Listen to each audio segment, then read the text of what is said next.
Ceiling എല്ലാവരും വീട്ടിൽ നിന്ന് നിലത്ത് വീണിട്ട് എല്ലാവർക്കും പരിക്ക് പറ്റി. അതിനകത്ത് പിന്നെ ചുണ്ണാമ്പ് കൂട്ടിയുള്ള സീലിംഗ് ആയിരുന്നു. ഞങ്ങൾക്ക് നല്ല സീലിംഗ് ഒന്നുമല്ല അവർ വെച്ച് തന്നത്. തിന്നാനും ഇല്ല പിടിക്കാനും ഇല്ല. വല്ല കല്യാണ വീടൊക്കെ ഉണ്ടെങ്കിൽ അവിടെ പോയി ഞങ്ങൾ പോയാണ് തിന്നോണ്ടിരിക്കണത്. എന്നിട്ട് ഞങ്ങൾ അത് വീണ്ടും വിളിച്ചു ചോദിക്കുമ്പോൾ പറയണത് നിങ്ങളുടെ പെര മാത്രമാണല്ല ഇങ്ങനെ നശിഞ്ഞുകൊണ്ടിരിക്കണം, ബാക്കി ആൾക്കാരുടെ പെര ഒന്നും ശരിയാക്കിയിട്ടില്ല, നല്ലോണം ആക്കി തന്നാലല്ലേ സാറേ അത് നല്ല വിധത്തിലാവുള്ളൂ, ഞങ്ങൾക്ക് ജീവിക്കാൻ മാർഗം ഉണ്ടാവുള്ളൂ. പോസ്റ്റില്ല, വെട്ടമില്ല, ഞങ്ങൾക്ക് വെട്ടം വിടാൻ പറയുമ്പോൾ അവർ ചോദിക്കണം നിങ്ങൾക്ക് എന്തിനാണ് ഇതൊക്കെ എന്നാണ് ചോദിക്കണത്. മാരാരിക്കുളം പുതുക്കുളങ്ങര ST കോളനിയിലാണ് നമ്മളുള്ളത്. ഒരു വീട്ടിനകത്താണ്. ആ വീടിൻ്റെ അവസ്ഥ നിങ്ങളെ കാണിക്കുക എന്ന ഒരു ഉദ്ദേശത്തോടെയാണ് ഞാനിവിടെ എത്തിയത്.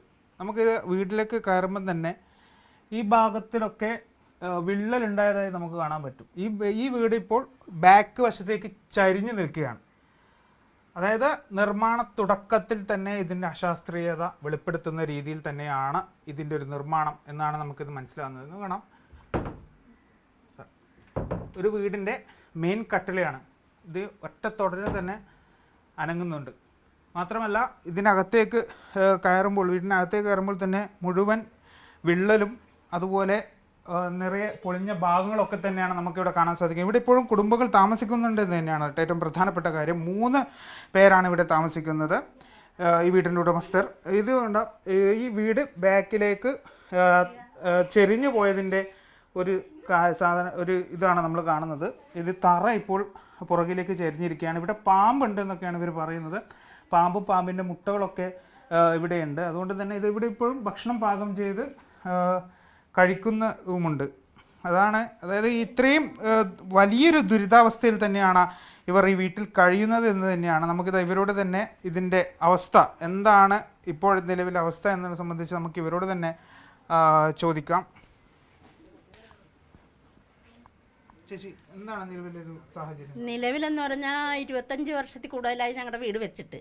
പിന്നെ PK കളം പദ്ധതി കുടുംബശ്രീ മിഷൻ്റെ മെയിൻ്റനൻസ് ചെയ്തവർ ഒരു പുതിയ വീട് തരാൻ പറഞ്ഞിട്ട് തരുന്നില്ല. വീട് ഇപ്പോൾ കിഴക്കോട്ട് ചരിഞ്ഞിരിക്കുന്നതാണ്. അടുക്കളയെല്ലാം പൊട്ടിയിരിക്കുന്നതാണ്. അതിലിട്ടാണ് ഞങ്ങളെല്ലാം പാചകം ചെയ്യണം. പാമ്പിൻ്റെ ശല്യമുണ്ട്. പാമ്പുണ്ട് ആ റൂമിൽ തന്നെ, ആ അടുക്കളയിൽ തന്നെ 2 പാമ്പുണ്ട്.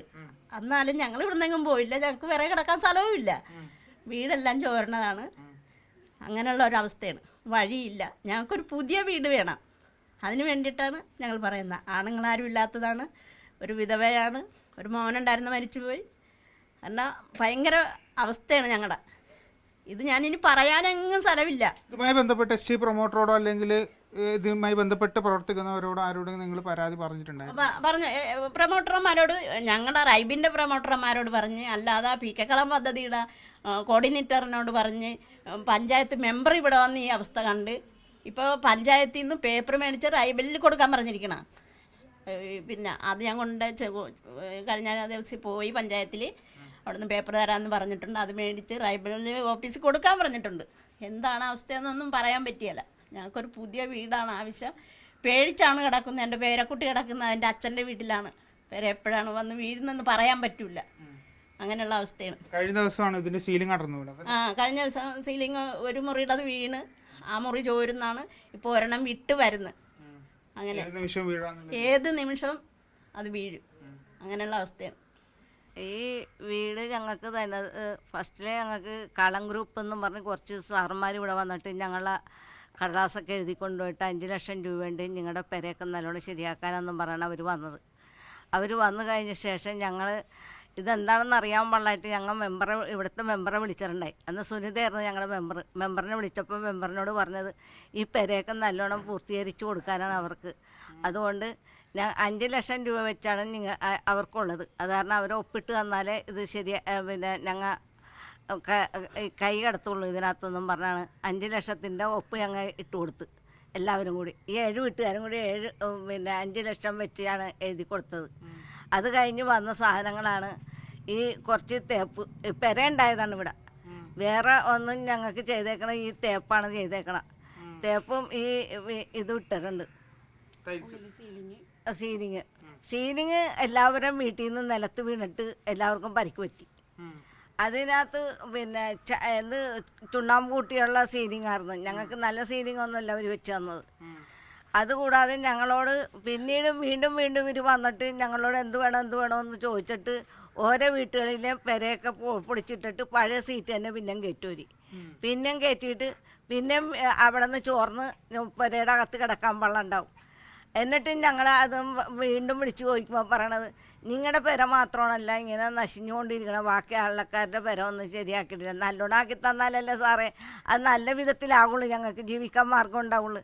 ഞങ്ങളാണെങ്കിൽ ഇവിടെ ഉള്ള പെണ്ണുങ്ങൾ മാത്രമേ ഉള്ളൂ, പുരുഷന്മാരാരും ഇല്ലാത്ത പെണ്ണുങ്ങളാണ്. ഞങ്ങൾ 7 വീട്ടുകാർക്കും പുരുഷന്മാരില്ല.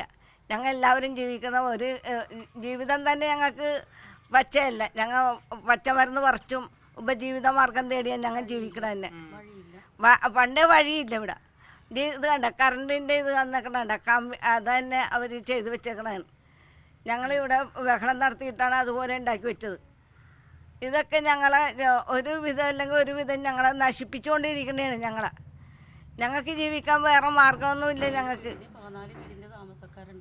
7 വീട്ടുകാർ തന്നെയല്ലേ, ഞങ്ങൾ 14 വീട്ടുകാർ താമസക്കാരുണ്ട്. ഒരു വീട്ടിൽ 2 വീട്ടുകാർ 3 വീട്ടുകാരുണ്ട്. ആ 3 വീട്ടുകാരും ഞങ്ങൾ ഭർത്താക്കന്മാരില്ലാത്തവരും ഞങ്ങൾ പെമ്മക്കൾ മാത്രമുള്ളവരാണ്.